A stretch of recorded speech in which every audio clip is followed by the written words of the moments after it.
नमस्कार, मैं हूं रविशंकर और कैपिटल न्यूज़ देख रहे दर्शकों का स्वागत है कैपिटल न्यूज़ के खास बुलेटिन हेलो डॉक्टर में। दर्शकों, जैसा कि हमने पहले भी कोविड के दौर में खास करके चिकित्सा से जुड़े और आपकी जानकारियों को बढ़ाने के लिए लगातार मेडिकल एपिसोड चलाकर अलग अलग विशेषज्ञों के माध्यम से, चिकित्सकों के माध्यम से जानकारी, जो चिकित्सा विज्ञान से जुड़ी हुई जानकारी है, उसको देने का काम करते रहे हैं। एक बार फिर चिकित्सा से जुड़े हम एक ऐसी विधा पर आज बातचीत करेंगे जिसकी ज़रूरत आज के दिनों में कमोबेश सभी को देखने को मिल रही है। खास करके जो दर्द से परेशान मरीज हैं या फिर अन्य दूसरे मरीज भी हैं जो चिकित्सक से दिखाते हैं, उसके बाद उन्हें जो सलाह दी जाती है वो सलाह है फिजियोथेरेपी की। फिजियोथेरेपी के बारे में हम बता दें कि एक प्राचीन पद्धति के रूप में फिजियोथेरेपी को आप समझ सकते हैं, क्योंकि पुराने ज़माने में जब किसी के जोड़ों में दर्द होता था या अन्य गंभीर बीमारियों के इलाज के लिए भी उन्हें शारीरिक रूप से कसरत करा के, हम कह सकते हैं साधारण भाषाओं में, ठीक कराने की परंपरा थी। जैसे जैसे विज्ञान का आविष्कार हुआ, तकनीक और तकनीकी संसाधनें आती गईं, संसाधनों का भी विस्तार हुआ और फिजियोथेरेपी अब एक कारगर माध्यम बन चुका है जो लोगों को गंभीर से गंभीर बीमारी में ठीक करने में मददगार साबित हो रहा है। हमारे साथ एक ऐसे ही विशेषज्ञ फिजियोथेरेपिस्ट मौजूद हैं, डॉक्टर संदीप मेहता। संदीप सर, आपका स्वागत है कैपिटल न्यूज़ पर। Thank you sir. Doctor Sandeep के बारे में हम आपको बता दें कि लगभग 13 वर्षों तक मुंबई के एक बड़े अस्पताल में इन्होंने बतौर फिजियोथेरेपिस्ट अपनी सेवा दी। चूँकि इनका गृह जिला पलामू रहा है, तो अब वे पलामू में पूरी तरीके से हैं और पलामू के मरीजों के लिए यह कह सकते हैं कि वरदान की तरह है कि इतने अनुभवी और विशेषज्ञ चिकित्सक हमारे ज़िले में मौजूद हैं। फिजियोथेरेपी की क्या महत्ता है, फिजियोथेरेपी क्यों ज़रूरी है और किनको ज़रूरी है, इन तमाम विषयों पर हम डॉक्टर संदीप से बात करेंगे। डॉक्टर संदीप जी, आपने बताया अभी फिजियोथेरेपी के बारे में। सबसे पहले तो हमको ये बताइए कि फिजियोथेरेपी जो है वो असल में है क्या चीज़? सर, फिजियोथेरेपी एक मेडिकल साइंस का मेन पार्ट है और WHO के अकॉर्डिंग फिजियोथेरेपी को एक इंडिविजुअल क्षेत्र भी दिया गया है। जैसे फिजियोथेरेपी के बारे में लोगों का अलग अलग सोच भी है। कोई बोलते हैं फिजियोथेरेपी एक टेक्नीशियन कोर्स है, कोई बोलते हैं फिजियो एक मसाज थेरेपी कोर्स है। तो फिजियो एक ऐसा नहीं है, टेक्नीशियन या मसाज थेरेपी नहीं है, एक अलग ही मेडिकल साइंस का पार्ट है जो कि हम फिजियोथेरेपी में एक्सरसाइज के थ्रू या जैसे इलेक्ट्रिशियन मशीन है, इलेक्ट्रोथेरेपी के थ्रू हम उनको ट्रीटमेंट करते हैं। जैसे जॉइंट पेन हुआ, ठीक है, स्पॉन्डिलाइसिस हुआ, लंबर स्पॉन्डिलाइसिस हुआ, सर्वाइकल स्पॉन्डिलाइसिस हुआ, या फिर ऐसे भी आप लिगामेंट इंजरी देख लें, लिगामेंट इंजरी हुआ उसमें, या फिर बड़े बड़े जो सर्जरी होते हैं, हिप रिप्लेसमेंट, नी रिप्लेसमेंट हुआ, ठीक है, तो उसमें फिजियोथेरेपी का बहुत बड़ा रोल है सर। सर्जरी के बाद क्या होता है कि प्रॉपर पेशेंट का पोजीशन इम्पोर्टेंट होता है, तो हम एक पोजीशन के ऊपर फिजियोथेरेपी से वर्क करते हैं कि पेशेंट का पोजीशन कैसा होना चाहिए। पोजीशन से उनको दर्द में भी कमी होती है। एंड दूसरे दिन क्या करते हैं, हम उनको धीरे धीरे एक्सरसाइज करा करके जो सर्जरी हुआ उस पार्ट को हम रेंज के ऊपर वर्क करते हैं। बहुत सारे लोग क्या होता है कि फिजियोथेरेपी के बारे में अवेयरनेस नहीं होते हैं, सर्जरी करा लिए और लेटे हैं, तो लेटने से क्या होता है, जो जॉइंट मूव होना चाहिए वो मूव नहीं हो पाती है। तो फर्स्ट प्राइमरी चीज़ें वो है फिजियो की कि जॉइंट के ऊपर वर्क करना, उसके प्रॉपर रेंज को लाना, ठीक है। दूसरी चीज़ें होती है मसल स्ट्रेंथनिंग के ऊपर वर्क करना। आप एक्सरसाइज करेंगे प्रॉपर फिजियो के गाइडेंस में रहेंगे तो आपकी मसल्स प्रॉपर स्ट्रेंथ रहेगी। नहीं तो सर्जरी के बाद भी लोगों को कंप्लेन होता है लॉन्ग टाइम तक, सर मुझे पेन है, स्वेलिंग नहीं किया। तो मेनली फिजियोथेरेपी में मोबिलिटी पार्ट को हम इम्पोर्टेंस देते हैं। सर, आपने अभी जिन बीमारियों का जिक्र किया, साधारण भाषा में अगर कहें हम अपने दर्शकों के लिए, तो किन किन लोगों को आमतौर पर जिस शिकायत की भाषा में आप बताइए हमको कि किन्हें फिजियोथेरेपी की ज़रूरत पड़ सकती है? फर्स्ट दर्द से रिलेटेड हम लेंगे सर। दर्द में जैसे कमर की दर्द हुआ, घुटने की दर्द हुआ, गर्दन की दर्द हुआ, ठीक है, या कहीं भी जॉइंट में पेन है, मेडिसिन के बाद फिजियो ज़रूरी है ना। हाँ, फिजियो ज़रूरी है। फिजियो में इलेक्ट्रिकल थेरेपी हम दे सकते हैं, एक्सरसाइज थेरेपी दे सकते हैं। तो फिजियो से हम मोबिलिटी को बढ़ा सकते हैं और पेन को कम कर सकते हैं पेशेंट को। और भी जैसे दूसरे कॉम्प्लिकेशन होते हैं, फिजियो लेने से वो कॉम्प्लिकेशन होने के चांसेस कम हो जाते हैं सर। तो ये सुना आपने जो जिन मरीजों के बारे में आप चर्चा कर रहे थे, एक और जिक्र हम आपसे करना चाहते थे। आमतौर पर पैरालिसिस अटैक की शिकायत इन साधारण देखने को लोगों को मिल जाती है। ब्रेन हेमरेज की वजह से यह शिकायत होती है, लोगों का कोई अंग काम करना बंद कर देता है या शिथिल पड़ जाता है। उसको दुरुस्त करने में भी फिजियोथेरेपी कितना कारगर है सर, और इस बारे में कुछ जानकारी दीजिए लकवा वाले मरीजों के। एक्चुअली लकवा वाले पेशेंट के लिए फिजियो सर बहुत ज़्यादा इंपॉर्टेंट होती है। क्या होता है कि लकवा के बाद बहुत अगर सीरियस कंडीशन है तो पेशेंट को हम फर्स्ट आईसीयू में शिफ्ट कराते हैं। आईसीयू में शिफ्ट कराने के बाद हो सकता है कुछ पेशेंट वेंटिलेटर पे जाते हैं, और वेंटिलेटर पे जाने के बाद उनकी क्या होती है, मोबिलिटी नहीं हो पाती है, ठीक है। उनकी हाथ पैर की मूवमेंट्स नहीं होती है, पूरे बॉडी की मूवमेंट्स नहीं होती है। तो वेंटिलेटर जाने से उनकी क्या होती है, सपोर्ट से ऑक्सीजन दिया जाता है। उसमें मेनली क्या होती है ना, उनकी लंग्स जो है वर्क करना धीरे धीरे बंद हो जाती है। तो फिजियो का चेस्ट फिजियो एक बहुत इंपॉर्टेंट है। चेस्ट फिजियो में हम क्या करते हैं, जो लंग्स की फंक्शन है, जो लंग्स की मसल्स है, उसको हम धीरे धीरे एक्टिव करते हैं। एक्टिव करके कोशिश करते हैं कि पेशेंट खुद से धीरे धीरे ब्रीदिंग कर पाए, और उसके बाद हम वेंटिलेटर से उसको बाहर निकल पाए।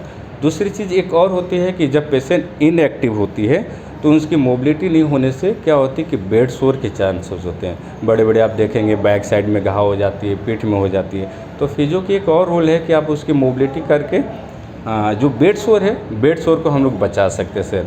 बेड सोर से बचा सकते हैं, डीवीटी से बचा सकते हैं।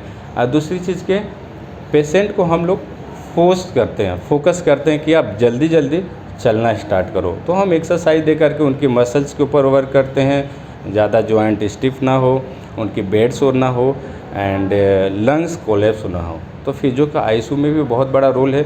डिस्चार्ज के बाद भी पेशेंट को बहुत बड़ा रोल होती है, उनके फंक्शनल एक्टिविटी करना।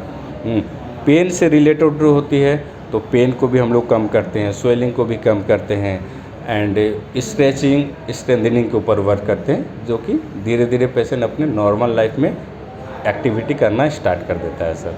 अगर मान लीजिए इस केस में चेहरे का कोई अंग किसी का प्रभावित हो जाता है, इस केस में क्या फिजियोथेरेपिस्ट क्या कर सकता है या क्या संभावनाएं हैं? एक्चुअली चेहरे का वीकनेस जो होती है सर, उसको हम बेल पाल्सी बोलते हैं। बेल पाल्सी दो टाइप से होती है, एक तो वन साइड भी हो सकता है फेस में, या फिर फेस का दोनों साइड हो सकता है। तो उसमें बहुत बड़ा रोल है फिजियो का सर। एक मशीन आती है EMS means electrical muscle stimulator.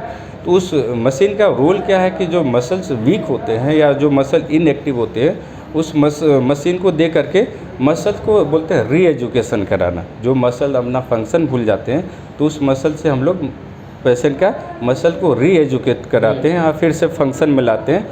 Machine देने के बाद फिर हम लोग एक्सरसाइज के ऊपर वर्क करते हैं सर। एक्सरसाइज दे करके उनको हम मसल को स्ट्रेंथ के ऊपर वर्क करते हैं। तो एक वो बहुत बड़ी रोल है सर। तो ये महत्वपूर्ण जानकारी थी सर फिजियोथेरेपी से जुड़ी हुई। हम ये भी जानना चाहते हैं कि अपने एक्सरसाइज के अलावा मशीन तकनीक से इस्तेमाल करने के अलावा क्या कोई दवा भी रिकमेंड आप लोग मरीज को करते हैं या फिर वो अलग से दिखाना पड़ता है? एक्चुअली दवा में तो सर हम लोग मेडिसिन हम लोग पढ़े हैं, बट सर हम लोग ऑथोराइज नहीं है। हाँ, इन सीवियर कंडीशन में कभी है हम लोग हल्का फुल्का मेडिसिन प्रेस्क्राइब कर सकते हैं, बट जनरली जो दवा से रिलेटेड होती हैं हम उनके स्पेशलिस्ट के पास भेजते हैं। अगर न्यूरो का केस है तो बोलें कि आप न्यूरो के पास जाइए, अर्थो का केस है तो बोले ऑर्थोपेडिक से मिलिए, या फिर कोई फिजिशियन का केस है तो हम बोलते हैं फिजिशियन का। हम कोशिश करते हैं कि हमारा जो एरिया है हम उसमें ही वर्क करें सर। धन्यवाद सर। हम एक और अंत में सवाल आपसे लेना चाहेंगे। अभी जो समय चल रहा है, पूरा विश्व कोरोना संकट से जूझ रहा है। कोरोना के दौर में हमने देखा सुना और कई चिकित्सकों ने भी इस बात को माना कि व्यायाम, शारीरिक व्यायाम, कसरत अभी के दौर में कारगर साबित हो रहा है। कोविड पेशेंट या फिर कोविड से रिकवरी किए हुए लोग या फिर उसके पहले के लोगों के लिए आप कुछ सलाह दें, फिजियोथेरेपिस्ट चूँकि आप हैं, तो ये लंग्स को बढ़ाने में, अपने चेस्ट और बॉडी इम्यूनिटी को बढ़ाने में ये कितना कारगर हो सकता है? एक्चुअली कोविड केस में भी सर फिजियो का बहुत रोल है। पहले तो हम ऐसे पेशेंट को गाइड करेंगे जो पॉजिटिव नहीं हुए हैं। पॉजिटिव नहीं हुए उनके लिए होम एक्सरसाइज हम गाइड कर सकते हैं। होम एक्सरसाइज में जैसे स्ट्रेचिंग हुआ, स्ट्रेंथनिंग हुआ, चेस्ट एक्सरसाइज होते हैं, उसको ब्रीदिंग एक्सरसाइज कहते हैं। तो ब्रीदिंग एक्सरसाइज में भी हम उनको हेल्प करते हैं, एक्सरसाइज गाइड करते हैं, ताकि आपकी जो लंग्स है लंग्स मसल को हम स्ट्रेंथ करेंगे। अगर बाई चांस कोविड हुआ भी तो हम इतने सीरियस कंडीशन में नहीं जाएंगे। आपको फिजियो या एक्सरसाइज आपको हेल्प करेगा कि हमारा लंग्स इतने बैड नहीं हो।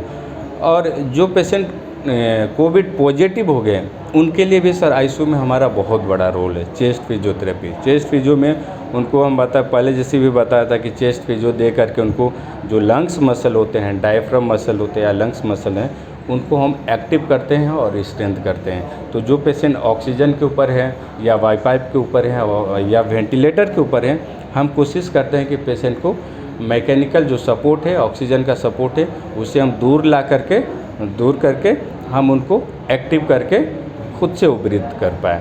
तो फिजियो का बहुत बड़ा रोल है सर। कोविड में भी रोल है, आप प्रिवेंशन के लिए भी आप बोल सकते हैं, या जो इन्फेक्टेड हो गए उनके लिए भी सर है।